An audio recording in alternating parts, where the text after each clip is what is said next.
Good morning, everybody. I'm Catherine McHugh, a member of this Unitarian Universalist Area First Parish Church in Sherburne, and also a member of the Worship Associates with beautiful music to start us off. Also, I refer to myself in the pronouns she, her, and hers. So, welcome to this loving community. Come in bringing all of who you are. We gather in worship, our hearts alive with hope that here we will be truly seen. Turn down the volume on your fears, remove your masks, figuratively, and loosen the armor around your heart. May we root ourselves in the values of this faith: acceptance and encouragement, compassion and transcendence, justice and transformation. We strive not for perfection, but for authenticity and connection. We come here to learn about being in relationship together, to listen, to forgive, to be vulnerable, to create trust and have compassion for one another. We are gathered here to walk each other home. Be here in this moment. Let go. Breathe.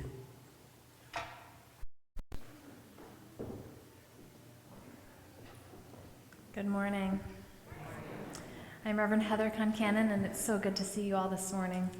First and foremost, I'd love to have us turn around and say hi to everybody at home. Welcome to our live streamers, and welcome to those joining us online. A few other announcements. We are in stewardship season. We have a very special slide to show us how much we have pledged so far. So this is a promise that we are making for how much pledging will be next year, starting in July.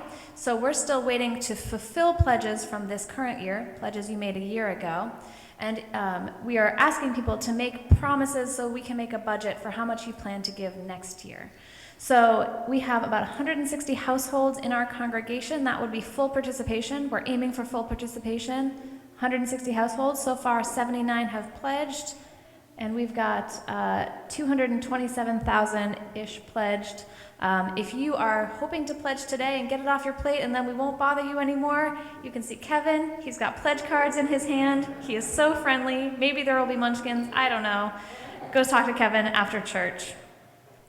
After church, we are also having coffee hour. You can say hi to the ministers on this side and then head downstairs. Right out the door this morning also is Art for Art in Bloom, which is coming back to our church in 2 weeks. Art in Bloom is where kids make artwork and adults or older youth or families make flower arrangements to interpret that artwork. It's so cool. It's so beautiful. It's a lovely celebration of our community. Please see Kathy, who's way back there, but she'll be right outside that door if you'd like to make a flower arrangement. Another announcement about May 8th. There are baskets that Nathan's holding right here. There's a basket there and there's a basket at the end. We are asking you to nominate up to 3 hymns. We're going to have a music-heavy Sunday on May 8th. It feels so nice to be able to sing together, and we want to know what hymns you would like to sing together in worship. So we love your input. There are note cards at the back of every pew, so please write down up to 3 hymns that you would like to hear on May 8th, and you can put them in the baskets when you leave. You cannot block them, despite Nathan's dearest wishes. And if you're watching at home, please go ahead and email Sarah at music@uuac.org to send her your top 3. Okay. One other quick announcement about worship. We're still looking for chalice lighters, ushers, and bell ringers. So if you are willing to help out in this way, ushers, just say hello at the back, help us count how many people are here, just be a friendly face when people walk in. Bell ringers, get to ring the bell. It's really heavy, but really awesome. And chalice lighters, we ask kids to sign up to light our chalice. So please see the weekly email to sign up. We're still pretty empty for the rest of the year. All right, one last announcement. In May, on May 22nd, Nathan and I are going to be offering a workshop on the 5 wishes. The 5 wishes is a combination of legally binding documents as well as indicating an opportunity to indicate your wishes around end-of-life care, comfort care, spirituality. Regardless of your age, it can be, or your health, it can be so, so helpful to have these in place, to have thought through what would you want to happen in case of an accident or illness. What would you want your loved ones to know about how you wish to be treated, about what you want them to know from you? So please, we will be helping to guide you in filling out this form. It's a national organization from Aging with Dignity. We'll be helping to kind of work through that form. We really encourage you to come. You need to sign up in advance by emailing me, revheather@uuac.org. And it's, again, May 22nd from 12 to 1:30, and you can see more information in the weekly email. That's it for our many announcements this morning. There's a lot happening here. I invite you now to rise and greet your neighbors.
Good morning, everybody.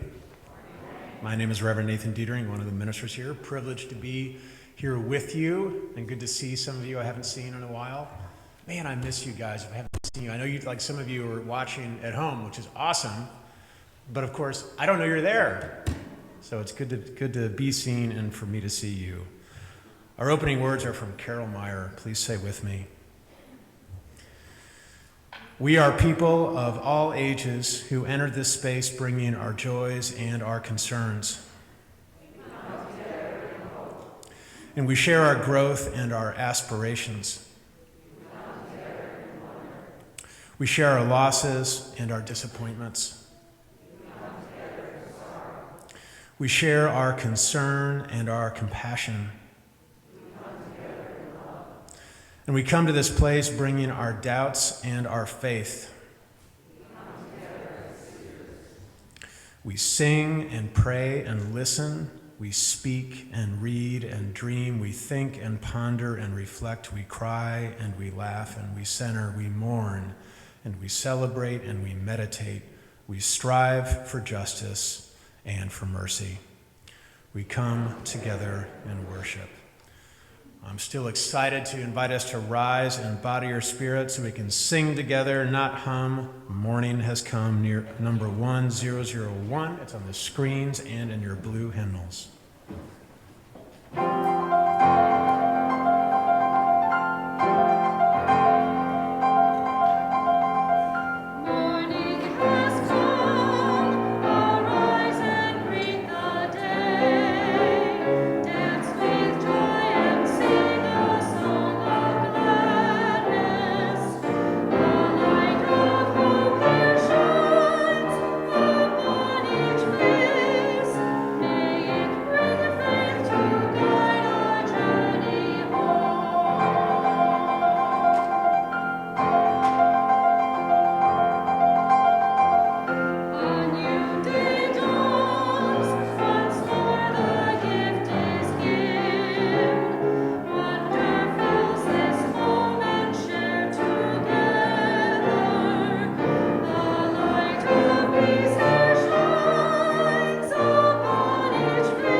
And friends, let us remain standing as Charlie and Ellery Miller come forward to light our chalice, and we say together our covenant.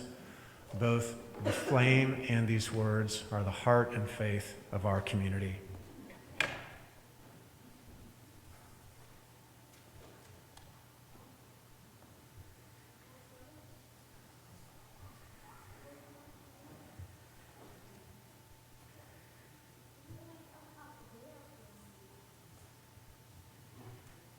And let us say together, love is the spirit of this church, and service is its law. This is our great covenant, to dwell together in peace, to seek truth in love, and to help one another.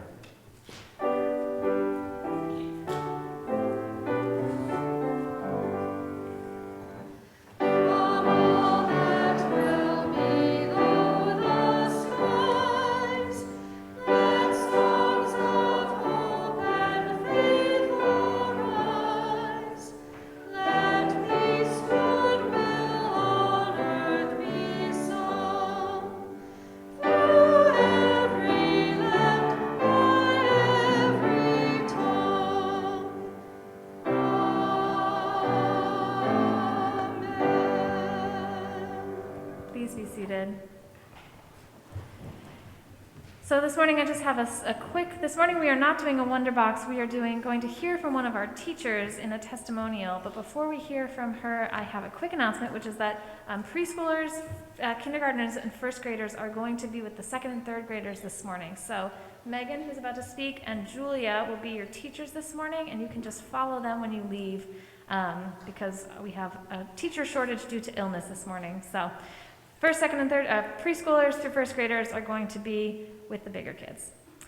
It is now also my pleasure to introduce Megan Bransfield, who will be offering us a testimonial this morning about what faith formation means for her and her experience in her life and in our congregation. Thank you so much, Megan. Good morning. My name is Megan Bransfield, and I'm a member here at UUAC. I grew up in southern Maine, attending the Unitarian Universalist Church in Portsmouth, New Hampshire. This was the beginning of my own faith formation journey. I believe faith formation applies to an individual their entire life. I know for certain that I'm still forming what I believe and where I find faith. I'm a teacher this spring to our 2nd and 3rd graders. My fellow teacher this spring, Julia, reintroduced me to a very special covenant our younger faith formation youth recite on Sundays. We all say we are Unitarian Universalists with minds that think, hearts that love, and hands that are ready to serve. The faith formation program here at UUAC does exactly as this beautiful covenant suggests. We provide opportunity to think and question, love wholly, what can I do to help? That covenant sums up why faith formation matters so much to me. As a youth, I was given the gift of thinking, loving, and helping that has led me to this moment in front of all of you as I continue my own faith formation journey alongside our youth. Since becoming a member, I've had the privilege of being a senior youth group mentor, a coming-of-age mentor, a member of our faith formation committee, and a teacher on Sunday mornings. Read between the lines. I have a soft spot for all things youth-related, and clearly I can't say no to Heather. These experiences have allowed me the great privilege of meeting the youth in our community at all different ages. I'm also a mother of 2 who've been lucky enough to be a part of our faith formation classes. I've said yes to each of these experiences because I know we are providing our youth the foundation of our faith that will grow along with them, as I have. Our UU superhero class that I teach with Julia introduces our youth to Unitarians throughout history. When we say our covenant and then discuss our superheroes like Clara Barton, Christopher Reeve, and Louis Latimer, we have real-life examples of people living out our faith. So many of these superheroes reached out to ask, how can I help? And many did so when no one else would. We talk about how we can help others, our earth, or even ourselves like these superheroes. When the covenant says we have minds that think, our youth in Bibleodian class are allowed to ask questions about what's in the Bible and talk about what it means to them. And of course, in every faith formation class, from spirit play to senior youth group, we teach, mentor, and learn together with open hearts. Whether you are a parent of a youth, a past youth parent, or someone who's experienced the joys of the Wonder Box, it is clear how strongly the faith formation program here at UUAC binds together our entire community. I hope our youth see and feel how much we believe in them and support them as we grow and learn alongside. It is my belief that the vibrancy of our community here comes from all ages, coming together, sharing in our covenant, and continuing our faith formation journey together. Thank you.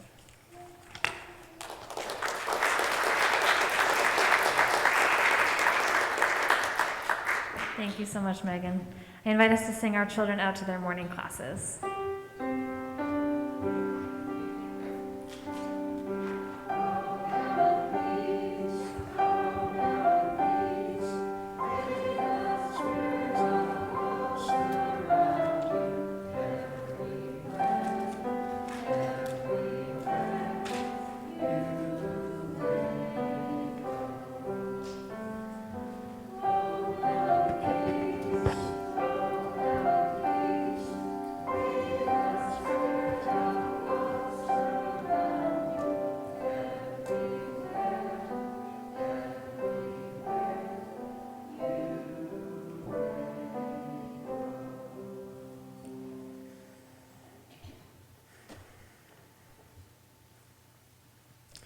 Friends, take a deep breath with me.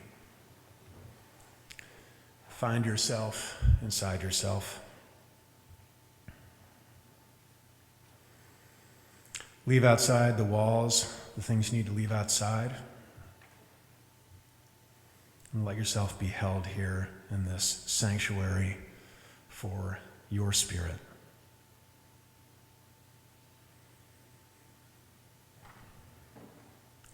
We begin our time for meditation and prayer with our hymn, Spirit of Life.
Every week we walk across our threshold, whether it's here in person or at home live streaming, and we bring together our prayers for loved ones, our longings, and prayers for the world, and of course our gratitudes.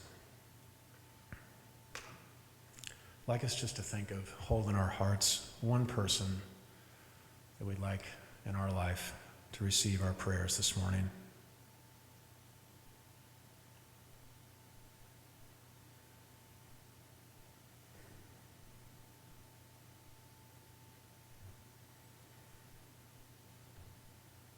And also Alex Bussinger asked for the prayers for the Bussinger family as they go through many simultaneous life transitions.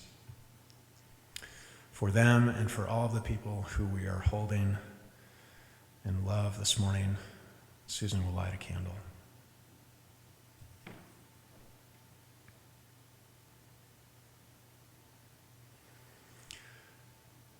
And as we look out our clear windows, they serving as a reminder for us that our faith is not a sanctuary from the world, but in fact for the world. Our prayers for the world today, for Earth Day this past Friday, the 22nd. And of course for the fires that we see already, fire season because of climate change in New Mexico and Arizona this morning. And a prayer for the world 2 months today, the invasion of Ukraine. For these we light a candle.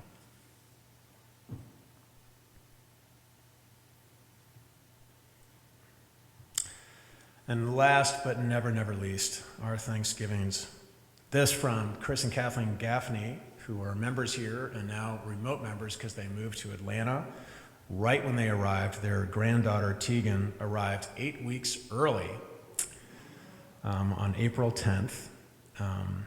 And parents, Michaela and John, who I was privileged to marry many years ago, are nervous. I wonder why. And excited. And the best news, of course, is that Tegan's doing very well and growing stronger. And Chris and Kathleen are just so grateful to be there to help new parents and to help Tegan. And I mentioned this last week, but I want to say it again. This a gratitude from Bert Delaney, one of our members. So grateful for her grandson's successful removal of a benign brain tumor. He is 14. I think it was at Children's Hospital, and they did a terrific job. Thank you so much for the doctors and nurses and all the attendants who made for a successful surgery. And last but not least, you can see it looks like just an empty pot here. It looks like a bowl of dirt. But Reverend Heather planted the seeds that we planted last Easter. And I'll tell you what, you guys, in this time of kind of like feeling low sometimes and like where is spring, those things are blooming. I encourage you to come up and look. So for all that is possible, we light a candle, Susan.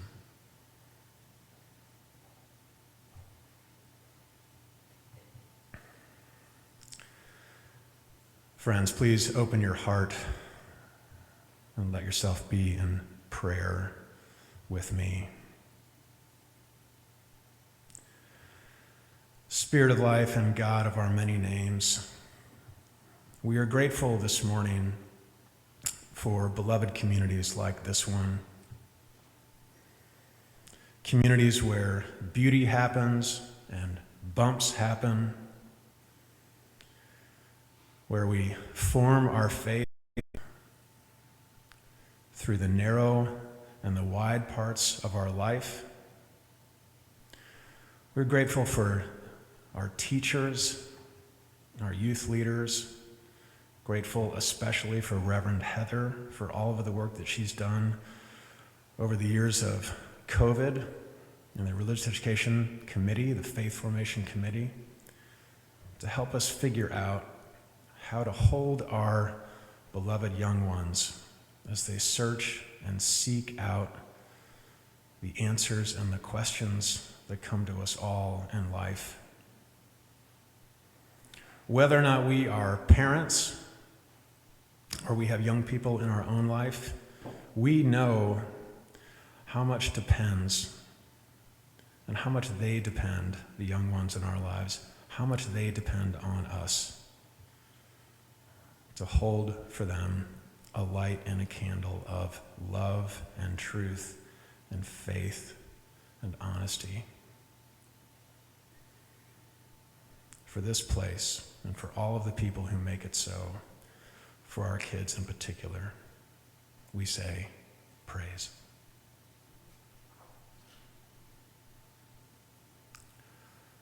Let us be held together in stillness.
This morning's reading is from the Unitarian minister and preacher William Ellery Channing in an address given to the Unitarian Sunday School Society in 1837. The great end in religious instruction is not to stamp our minds upon the young, but to stir up their own. Not to make them see with our eyes, but to look inquiringly and steadily with their own. Not to give them a definite amount of knowledge, but to inspire a fervent love of truth. Not to form an outward regularity, but to touch inward springs. Not to bind them by ineradicable prejudices to our particular sect or peculiar notions, but to prepare them for impartial, conscientious judging of whatever subjects may be offered to their decision.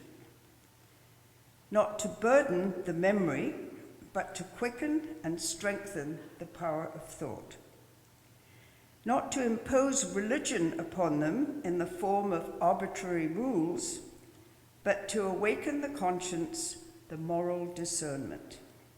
In a word, the great end is to awaken the soul, to excite and cherish spiritual life.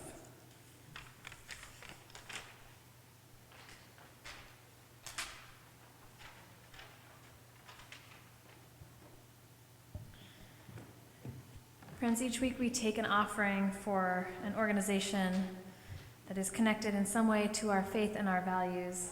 This morning our offering will be shared with the FOS Collaborative Laboratory for Innovation in Faith Formation. The FOS Collaborative is a feisty cohort of religious educators who support people in living meaningful, socially conscious, and spiritually grounded lives. Their aim is to dismantle theological and cultural walls that divide the human family, promote alternative approaches to outmoded thinking, teaching, and learning strategies, and bring our creativity and social imagination to sticky problems that keep us from flourishing. I know as a religious educator, the FOS Collaborative has put out some incredible resources that our congregation has taken advantage of, and I'm so grateful to the work that they are doing. If you are interested in making an offering, you can do so by scanning the QR code on the screen or in your pews, or if you prefer to give cash, there is a basket at the back that you can leave after the worship service. We invite you to give generously.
seeking the harmony here between you and me every day. Ours is a simple faith. Life is a short embrace. Heaven is in this place every day. Hope is the ground we till. Make each day one. Thankful for dreams fulfilled every day.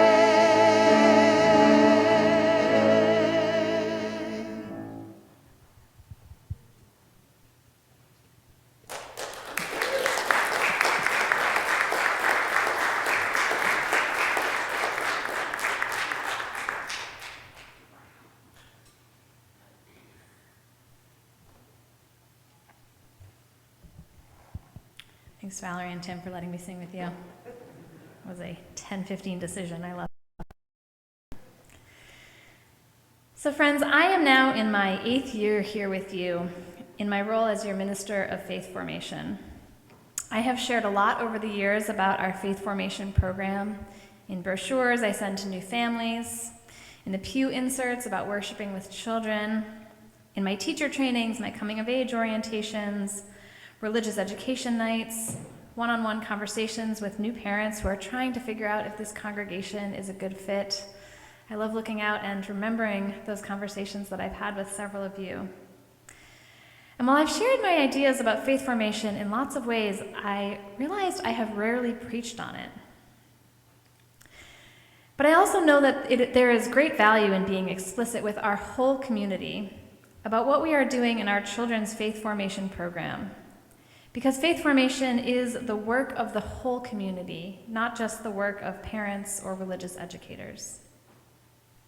So earlier this week, I reached out to some of you to ask, what questions would you like to hear me answer about the philosophy, history, or practice of Unitarian Universalist faith formation?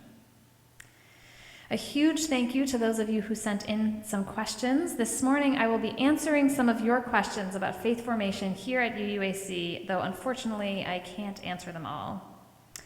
And today, I just want to be clear, I'm talking specifically about children's faith formation with young people, even though much of what I will share applies to people of all ages, because we know that we are forming and growing our faith, and that this is a lifelong process that continues from the moment we are born until the moment we die. But today I'll be focusing just specifically on faith formation with children and youth because it has a rich history and philosophy in our Unitarian Universalist faith that I would love to lift up. Are you ready? All right, question number 1. Why are you calling it faith formation instead of religious education? So a few years ago, I switched from using the phrase religious education to faith formation. And this spring, our children's faith formation team, formerly known as the Religious Education Committee, which Nathan literally just asked me in the pews when he sat back down, the children's faith formation team encouraged me to make the full shift. So from here on out, I am making a formal and concerted effort to switch to using the phrase faith formation. And here's why. I believe that faith formation more accurately reflects what we are doing here than religious education. And while it encompasses religious education, it also goes beyond it. Kim Sweeney, who is a credentialed religious educator and consultant for congregations, says that there are 4 C's of faith formation: curriculum, community, covenant, and call. Curriculum is what we used to think of as religious education classes, and we still do curriculum, right? It's where our kids are. However, there are more pieces in church life that help us to shape and form our faith than merely curriculum, more pieces that help to make it a sticky faith, as we sometimes say. And the other pieces are just as important. Community. Who are we on this journey with? Covenant. What do we promise to our fellow companions on the journey, and what happens when we fall short of or break our promises? And call. What does our faith ask us to do? And how do we live our faith in the world? When I think of faith formation, I think of all of these things: curriculum, covenant, community, and call, and how they come together to shape our values and our sense of belonging. The other reason that I'm using religious education less and faith formation more is that in an education model, there's a knowledgeable teacher who has wisdom and information to impart, right? Like there's a banking model, like children are bank accounts that we put information into. And once you reach a sufficient level of education, you can be done with it, right? Instead, I believe that each of us have an inner wisdom and call that I hope that our faith formation programs help to draw out and bring to light. And while it's true that there is so much we can learn from experts, you don't need to be an expert to teach in our faith formation programs. Most of the teachers in our programs report that they are learning alongside the kids and youth they are working with, and it becomes a type of faith formation for adults. So in contrast to an educational model, faith formation is a lifelong process that comes from within, where we all, each and every one of us, are learning and growing and changing and deepening and forming our sense of who we are in the world, what matters to us, and how we make meaning of this sometimes beautiful, sometimes messy, often chaotic world that we live in. Thanks for that one. Okay, question number 2. Other than Sophia Lyon Foz, are there other names that we should know in UU religious education history? All right, who has heard of Sophia Lyon Foz? Who can name anyone else? Awesome, I'm going to help you. The next 3 minutes you'll be able to. Okay, so in 1810, the first known Sunday school of any denomination was started in a Unitarian church in Beverly, Massachusetts. And this sparked a movement to establish Sunday schools across the denomination and across the country, across denominations, including Unitarians. However, this movement was contentious because many believed that it encouraged parents to neglect their duties of religious instruction. And there's something in this, right? Even today, we professional religious educators will often say that parents are the primary religious educators of their children. Because parents, you are the ones who get the tough, what happens after you die? Backseat of the car questions. You get the, how do I apply my values to this very specific social situation at school? Strategizing sessions. Parents get the, what does God mean? Casually dropped at the dinner table conversations. Anyway, back to 1810.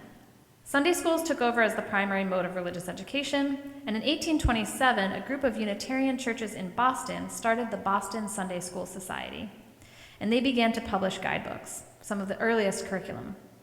William Ellery Channing, a Unitarian minister who we heard as our reading this morning, was an early thinker about the modalities of religious instruction for young people, so he's the first name that comes to mind. He cautioned against the idea of rote instruction, reminding us, as we heard, that the great end of religious instruction is not to stamp our minds upon the young, but to stir up their own. So fast forward to the 1930s, and we meet the person you may have heard of the most, Sophia Lyon Foz. She's the one for whom our own Foz room is named, right over there. And Sophia Lyon Foz worked for the American Unitarian Association. She wrote and published curriculum for almost 30 years. And she was also on the faculty at Union Theological Seminary teaching religious education. Foz was building on Unitarian and educational philosopher John Dewey, and both of these people really emphasized the importance of experience in education. She brought the idea of focusing on children's direct experience and hands-on learning into our religious education programs. She also said that no particular subject matter was essential to religious education because, as she is often quoted as saying, life becomes religious whenever we make it so. All right, name number 3, Angus MacLean. He said the method. He thought that as important as what we teach, if not more so, is how we teach it. And we teach so much, we communicate so much through our methods. We teach as much or more through our methods as we do our words or our content. And he thought that religion is caught, not taught. I think about this every time we strategize about how to build a feeling of safety and trust in a small group. Every time we prioritize checking in with one another over the content or the curriculum. Every time we nurture a feeling of connection, of wonder, or of belonging. Okay, so I'll let all other questions be anonymous, but I'm going to throw the question writer of this one under the bus. Nathan asks, why should we bother with church and with faith formation? Can't I just learn what I need to learn, for instance, an owl on the internet? So to clarify, Nathan, are you asking why you and I have a job? All right, for anyone who has not had a 7th grader, OWL is short for Our Whole Lives, which is a developmentally appropriate, comprehensive sexuality education curriculum. I got a couple of questions about OWL in my email, so I'm going to try to answer them all in this. OWL was published by the Unitarian Universalist Association and the United Church of Christ. It was a joint effort in 1999. And OWL replaced a program called About Your Sexuality, or AYS, which was originally published in 1970. And AYS and OWL was based on the idea that sexuality is a natural and healthy part of being human, and that our faith has important values to share about all parts of life, including sexuality. AYS was at the forefront of normalizing the wide diversity of human sexuality, and in an era of blatant homophobia, denial, shame, and fear-based abstinence-only education, honestly, that era has not passed, educating with honesty and inclusion in response to the HIV/AIDS epidemic and social issues, AYS was groundbreaking. OWL has continued in AYS's footsteps, and when I say that OWL is comprehensive, I really mean it. It has expanded to be a lifespan curriculum, with curriculum written for all the way from kindergartners to older adults. Our 7th to 9th grade program, which actually our program wraps up today, covers everything from bodies to gender identity, sexual health to social media, sexual orientation to healthy relationships. And OWL has 4 core values, which are self-worth, sexual health, responsibility, and justice and inclusivity. It's led by trained facilitators, and this all means that all information shared and questions answered in OWL are through the lens of these 4 core values, and also through the lens of our faith, which simply cannot be said of the internet. Beyond OWL, one of the most important things that I think church offers to people of all ages, but especially for young people, is the opportunity to have a trusted community to help them support and define their values, and to reflect their values back to them. I think it's so important for young people to hear from people who aren't their parents, but who are reinforcing the values that so many in our community hold. Also knowing that we have, but that diversity also helps us to discern where our own personal values lie. And we get to practice in community being the people that our values ask us to be. It is so hard to live our values in isolation. And in community, we are held accountable, we are loved through our mistakes, and we are encouraged to grow. Okay, last question. What are your goals for faith formation? This is a great and hard question. Dance break. What are your goals for faith formation? Okay, I'm going to break it down into 3 broad categories, though I certainly could have chosen more. Goal number 1. My first goal is that I want young people in our program to know that they have a lifelong home in Unitarian Universalism.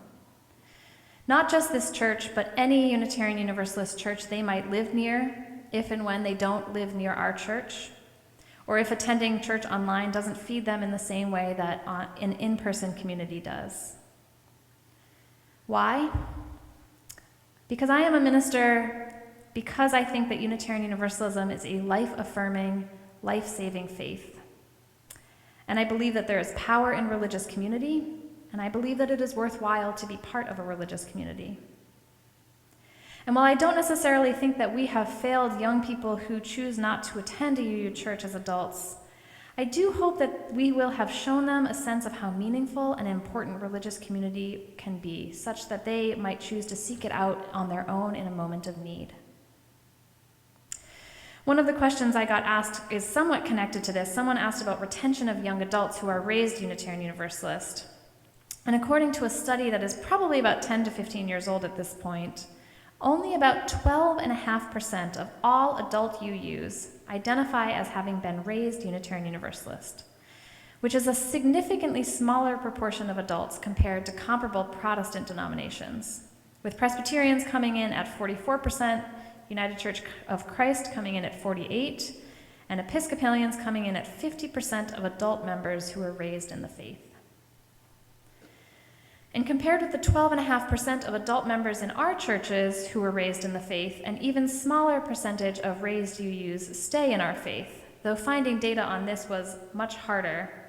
Anecdotally, I've heard about anywhere from 4 to 10% of youth raised in Unitarian Universalism stay connected to our churches as adults.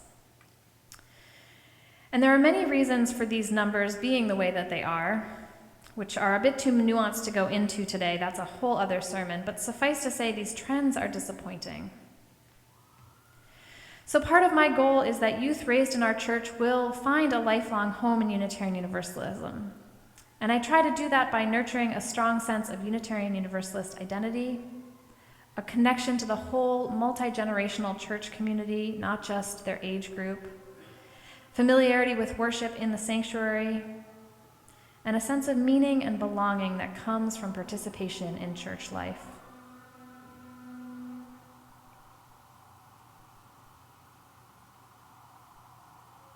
We'll just let the ambulances have a moment to pass and send prayers of good wishes to the people who will need them.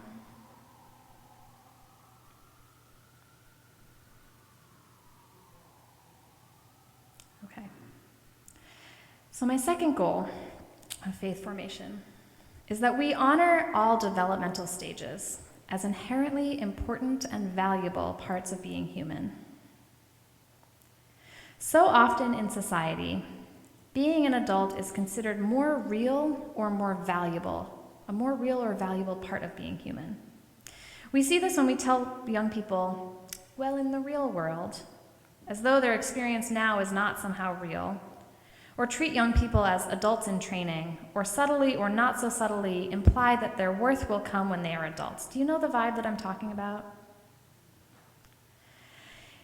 I believe that all developmental stages in human development are intrinsically valuable and important parts of being human, and that when we create spaces and communities, and church is one of the last spaces where we have truly multi-generational community, when we create spaces and communities to honor the developmental stages that people are in, and when we provide safe and appropriate containers for people in those developmental stages, for instance, our nursery does not have sharp items. My, there's a lot going on outside.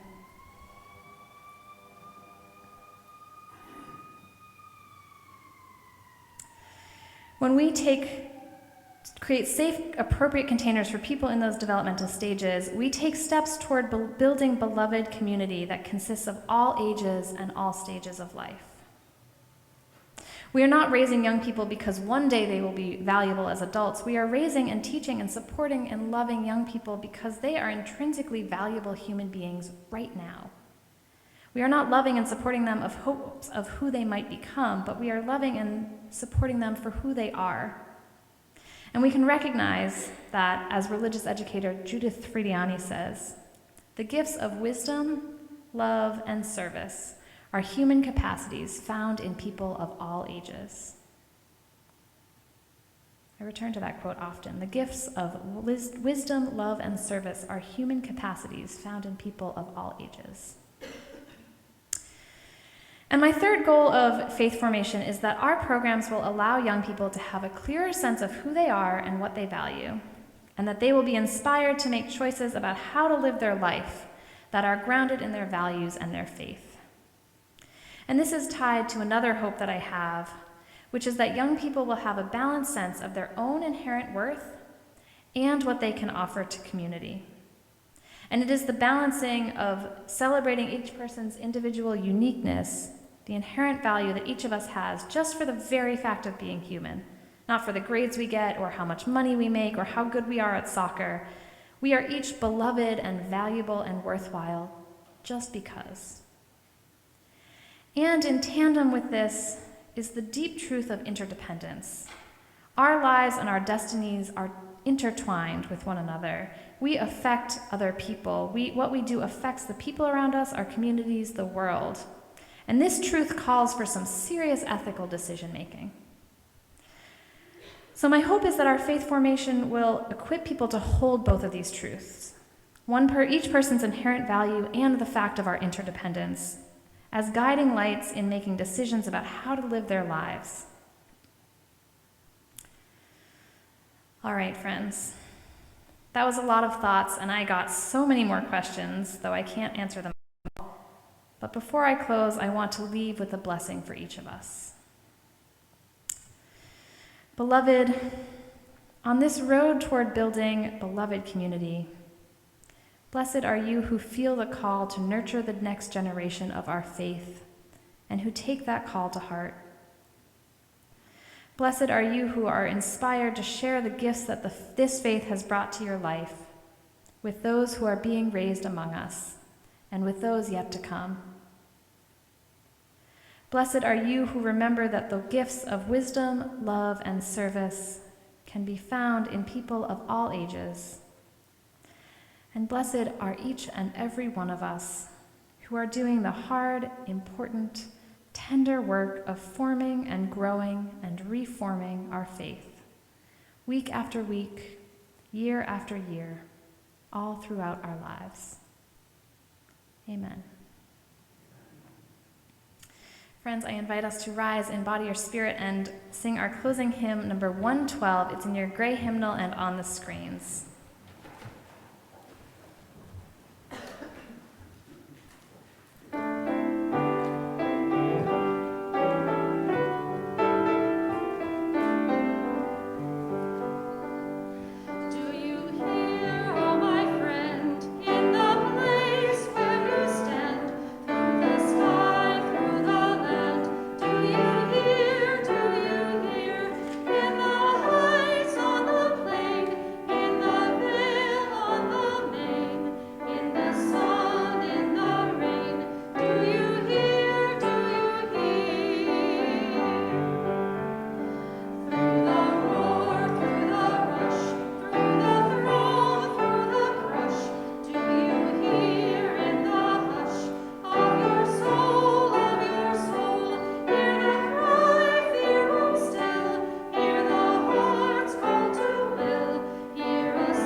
Before we do our call to ministry, I just want to remind you that we are having coffee hour downstairs. You can pick up an Art and Bloom piece of art on the way out, and please also leave us your hymn nominations for May 8th.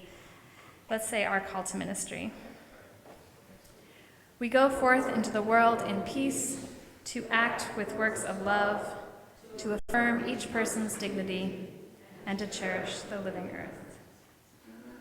Friends, may we remember, as Sophia Lyon-Foss reminds us, that life becomes religious whenever we make it so. May we find moments in our week where we are inspired, challenged, nurtured in growing our faith, no matter where that call may come from. May it be so, and amen.